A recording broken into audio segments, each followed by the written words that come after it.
Boa noite, meu irmão, boa noite, minha irmã. É sempre uma grande alegria e satisfação estar compartilhando com você aquilo que temos de mais precioso. E, como já muitas vezes eu recordei, o que temos de mais precioso não é nem a pequena conta no banco ou a poupança, nem a roupa, nem o carrinho, talvez, do qual, quem sabe, estaremos pagando as prestações. O que temos de mais precioso é Jesus. É Ele vitorioso sobre a morte e o mal, e que se doa a mim e a você. Não tem coisa melhor. E quando nós começamos a ter este olhar de fé que reconhece sua presença, nossa vida vai mudando. Isso se percebe rapidamente dentro de casa, nos relacionamentos entre marido e mulher, entre pais e filhos, entre irmãos. O nosso coração vai tornando-se mais manso, mais atento aos outros e suas necessidades e dramas, mais ligado a tudo, menos avoado. Então, é uma vida muito mais humana, bonita, digna, eu diria também apaixonada. Então, nós entendemos como, por todos os acontecimentos destes últimos tempos, entendemos que Jesus é aquele que venceu todo esse mal. Venceu o mal e a morte, inclusive venceu isso. E quem realmente se liga a Jesus e vive no dia a dia cultivando amizade com Ele, porque reza de manhã quando acorda, agradece a Deus antes de deitar e dormir, e participa da missa no domingo, e de vez em quando, conforme as necessidades, também pede perdão dos seus pecados e tal, e recupera a plenitude da graça através do sacramento da penitência. Então, é claro que vive melhor. Quem está ligado com Jesus recebe dele esta força divina. Na tradição da igreja chamamos de graça, a graça santificante, a graça atual.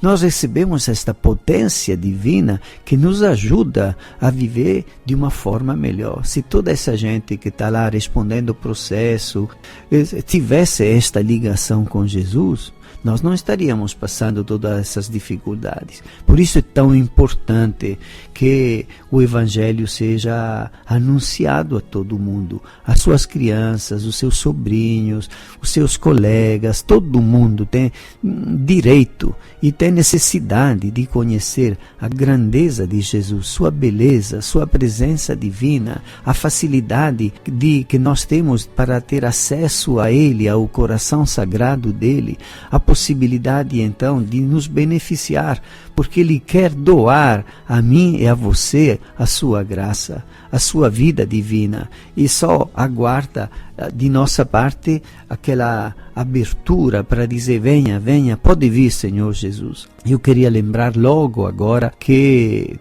estamos por festejar Pentecostes. O domingo é o domingo de Pentecostes, é o dia em que nós não somente comemoramos um grande acontecimento do passado, quando o Espírito Santo veio sobre os apóstolos e Maria, que estavam reunidos em oração no cenáculo depois da ressurreição de Jesus. É o Espírito de Cristo ressuscitado, é o Espírito que vem do Pai e vem do Filho Jesus, e nós o recebemos, e nós já começamos a receber este Espírito Santo no dia do nosso batismo, e depois nós o recebemos de uma maneira ainda mais plena no dia em que recebemos o Santo Crisma, e depois então é claro que o Espírito Santo vai chegando no dia a dia, no nosso coração, na nossa vida. Se nós invocamos, é tão bonito aquela forma de pensar uma complicação da vida, um problema, e dizer: vinde, Espírito Santo, para este Brasil que parece tão complicado e confuso. Venha Espírito Santo, vinde entre nós, vinde Espírito Santo, para animar os casais que começam a ficar cansados e desanimados, fortalecer a sua unidade de família. Vinde, Espírito Santo. E depois pensamos nos adolescentes e nos tiroteios e na possibilidade de um adolescente, um jovem perder a vida porque está ali, quem sabe, se ameaçou mexer em coisas que não devia, nesse mundo das drogas, etc. Então, para trazer sabedoria de vida no coração desses adolescentes todos e dos jovens, para que vivam positivamente, construindo pacientemente o próprio futuro, a própria maturidade de uma maneira sadia. Vinda, Espírito Santo. E assim para nossa cidade, para que seja sempre mais cuidada, arrumada com amor, para que os gestores públicos possam cuidar realmente das necessidades da cidade e do povo, especialmente dos mais pobres. Vinda, Espírito Santo. E você veja como não é uma coisa perdida, porque somos ouvidos quando invocamos o Espírito Santo. E quando menos esperamos, ele entra em ação, não como nós pretendemos, mas como ele considera importante e necessário. Mas eu quero agora ler o Evangelho de São João, que é lido na missa de hoje. De São João, no capítulo 21, nos versículos de 15 a 19. Jesus manifestou-se aos seus discípulos e depois de comerem, perguntou a Simão Pedro: Simão, filho de João, tu me amas mais do que estes? E Pedro respondeu: Sim, Senhor, tu sabes que eu te amo. Jesus disse: Apacenta os meus cordeiros. E disse de novo a Pedro: Simão, filho de João, tu me amas? Pedro disse: Sim, Senhor, tu sabes que eu te amo.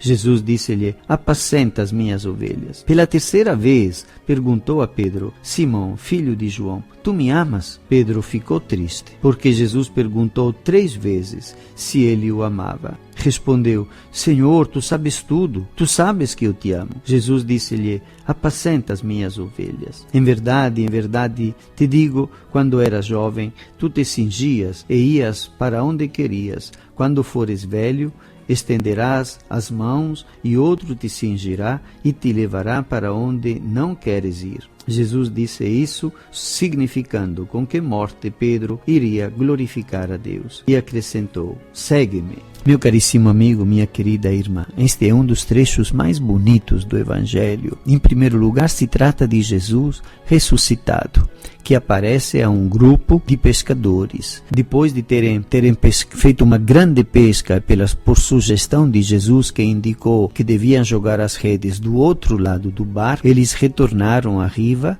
na praia, e Jesus tinha preparado uns peixes na brasa. Ficaram fazendo uma roda ao redor da fogueira, onde Jesus tinha preparado peixe assado, e depois estavam sentados então em roda, e podemos imaginar Pedro sentado perto de Jesus. Num certo momento, Jesus pergunta baixinho, deve ter tocado com o cotovelo no ombro de Pedro, sem que os outros todos escutassem. Diz: Mas Simão, você me ama mais do que estes aqui? E é claro, isto aconteceu, vocês entendem, poucos dias depois da paixão. E durante a paixão, Pedro tinha dito: Não, eu não conheço esse homem, porque tinha negado 3 vezes Jesus por causa do medo que ele também pudesse ser apanhado e crucificado. E então Jesus pergunta: Pode imaginar você como Pedro ouviu aquela pergunta de Jesus? Como deve ter se sentido cheio de vergonha, de tristeza, de dor dentro do coração por causa